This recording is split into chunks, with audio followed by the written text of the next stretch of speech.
Hey guys, welcome to Midwest Whitetail Southeast Show this week. As you can see, I'm in the basement, and here at the house, it's Wednesday, September the 9th, and our season opens this coming Saturday, the 12th. And I'll tell you, I turned 50 this year, and I'm just as giddy and just as excited as I have ever been in my whole life. I cannot wait to get in a tree. What a crazy year this 2020 has been up to this point, but I am ready to get back to the old norm. You know, just hanging out here in the basement today, just thinking back, and been with Midwest Whitetail since 2012 was the first year, and you know, I just think back of all the hunts that I've been with Midwest Whitetail, and some of the experiences I've had, and some of the deer that I've been able to harvest here in the Southeast. This guy right here, first year that I was on the show, this is a deer that I called Tex, and if you've been following Midwest Whitetail and kept up with the Southeast shows, you know, I killed this deer the first year that I was on the show, and man, I was just fired up, excited about that deer and that hunt, and being able to have a target buck, and then I was able to connect on him. It was just, man, I was beside myself. But that was just one of many to come over the years, and you know, I think back of other deer that I've hunted. This deer in particular right here, this deer on my property is a kind of a, for us, was a legend. This was a deer that we called Browse, and I hunted this deer for I don't know how many years it was, but the first year that I noticed this deer and knew this deer was there was 2012. Was my first year with Midwest Whitetail, and I actually passed on him. I had shot 2 does that morning, and then he walked by, and when I saw him, he was just a small frame 8-pointer, and he had really good, exceptional brows on him, and that's where he got his name, Browse. Even though I've had better brow time bucks since then, the name just stuck with him. And I hunted this deer, he just consumed all my time, all my energy.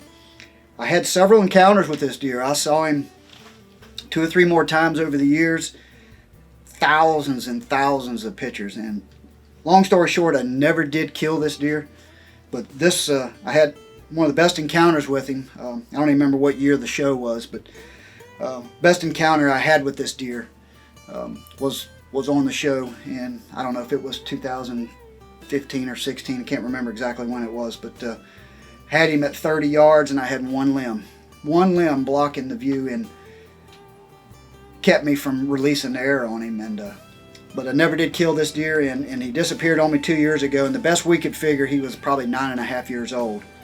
And you know, just it was a great hunt, great story over the years, me trying to kill this buck, Browse, and but never did get him. While hunting Browse over the years, another deer crept on the radar, and it was this guy right here, and I had nicknamed him Grip, and had 3 years of history with that guy, and I've got sheds off of him for a couple years, but was able to connect on him one evening. And I believe that was in 2017 when I killed him on the show and shot him with a muzzleloader. I'd never killed a nice buck with a muzzleloader, so that became my mission that year. I wanted to kill a nice buck with a muzzleloader, and lo and behold, I was able to connect on this guy, and made for an awesome show, awesome time for me. And this currently is my largest Georgia deer. I grossed him out at 148 5/8, and he's my highest grossing deer that I've killed, and he's the biggest buck that we've taken on the property since I've been on the property. So awesome deer, and just an awesome time. This was another great hunt from years back. This was 2013, I believe it was. This was a deer that I nicknamed Turk. I was hunting an area that I refer to as a shelf, and I still hunt it today, and I'm still looking forward to getting on that shelf this coming fall. But he read the script perfect. I was hunting a line of scrapes, and I looked up about 9 o'clock one morning, and he was standing in a scrape about 50-60 yards from me, just working it over, and lo and behold, he come right down the trail, right to the scrape in front of me, and the rest was history. You saw it on the show. I was able to make a perfect 30-yard heart shot on him, and he didn't run 50 yards and drop dead, and was another great show. But I appreciate you going down memory lane with me this week. We're looking forward to getting in a tree stand, making some brand new memories. I've got a whole new list of characters lined up and ready to go. Got a ton of bucks on the property this year, and they're They're scattered all over the place. And you know, if you watched last week's show, and if you hadn't, go back and watch it. I showcased my 3 top hit list bucks, but those are just the top of the list. But there's a whole bunch of other bucks. I'm telling you, if they step out, cameras rolling, they're going to make the list real quick. And just really looking forward to getting out there and getting after them. So appreciate you watching this week's show, Midwest Whitetail Southeast. God bless, and we'll see you on the next hunt. Well, today is September the 6th, and we just rode up here real quick to Mississippi to this new piece of property that we bought.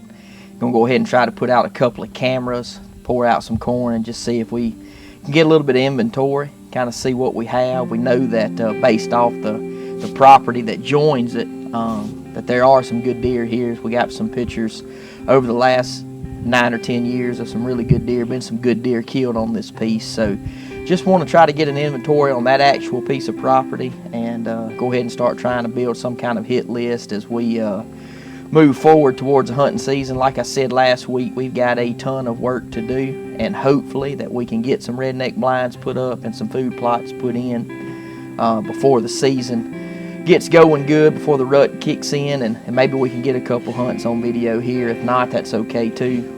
So it's kind of a long-term plan and project that we have, but anyway, we're gonna take a few minutes and go put some cameras out, and we'll pick back up with you guys here in a little bit. We're gonna take some time and go through basically our backpack and what we're using as we're getting ready to prepare for the upcoming season in Illinois, and we'll walk you guys through our gear list next. So again, we appreciate you tuning in to Midwest Whitetail here on the Southeast Show, and look forward to an awesome upcoming season. Welcome back to Midwest Whitetail here on the Southeast Show. It's hard to believe we're already into week 2. But today for me, I want to take a few minutes just to kind of go through 3 different things. Over the last 2 weeks, I've had several people ask me, what do you plan on wearing this season? You know, what do you keep in your backpack? What equipment are you planning on using? So I just figured today would be a good opportunity to answer some of those questions and kind of let you know what we'll be using and how we'll be approaching this season from those 3 different aspects. So first, I want to take the opportunity just to talk a little bit about the clothing that I'm going to wear. For us, we're blessed to have a great relationship with Drake Non-Typical and be able to use those products. They're a phenomenal product and to me, top notch and the best on the market. So for those who are on a tight budget and those who are looking to buy, something or maybe some new clothes for this upcoming hunting season, there's 2 particular products that they have that I would like to personally recommend that I really like. And as far as the pants go, the first thing that I want to really talk about is these Pursuit Tech Stretch pants that they've launched this year. Of course, as far as just having the pockets in the perfect location, they are made for people like me who maybe don't have the best physique in the world. I'm sometimes I find myself being a little bit more round than I am tall, and I need that extra stretch just for comfort purposes. Especially when I'm climbing up ladder sticks or in a ladder, trying to get up in redneck blind, whatever the case may be. It's always nice to have a real comfortable and durable pair of pants to wear. And so that's exactly what these are, man. They are, to me, my favorite pair of pants that I've ever worn up to this point. And so glad that Drake has brought these and made these available for us hunters. But as far as the top half, I like to recommend this 3-in-1 endurance jacket. What I like about it, you've got your jacket, but on the inside you also have a vest that unzips and comes out. So on the warm days, you could take a performance hoodie like the one that I have on here, throw that vest over it, and be perfectly fine going to the stand until the sun begins to set. And then if you start to get a little chilly there in the late afternoon, last hour to hour and a half before dark and legal shooting time, you can throw that jacket on over that vest and be perfectly fine. And so again, you can get that pair of pants and that 3-in-1 system, and I think that it'll pretty much cover you and all your hunt needs as far as layers go this season. Of course, they have several different lines that you can choose from if you want to go in a different direction. Of course, they have the endurance, the pursuit, and the performance lines, and they offer, of course, the pants, the jackets, and those. So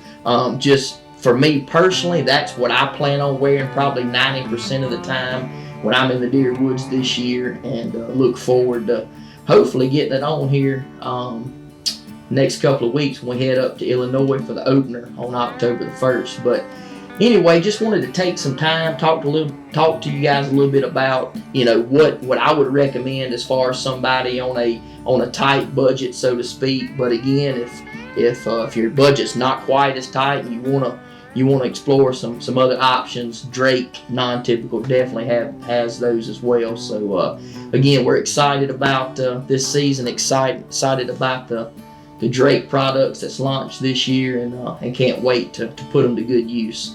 Super excited to get out there and get after it. Like I said, we've had several guys who've already been successful this year, but with us not drawing a mule deer elk tag to head out to New Mexico, and then our New Zealand trip getting canceled due to the COVID-19, we can't wait to get in the truck and head north with all of our equipment in the truck and putting it all to good use. So we're excited. Again, want to take this opportunity just to say thank you for tuning in to Midwest Whitetail, and we look forward to seeing you right back here next Friday on the Southeast Show.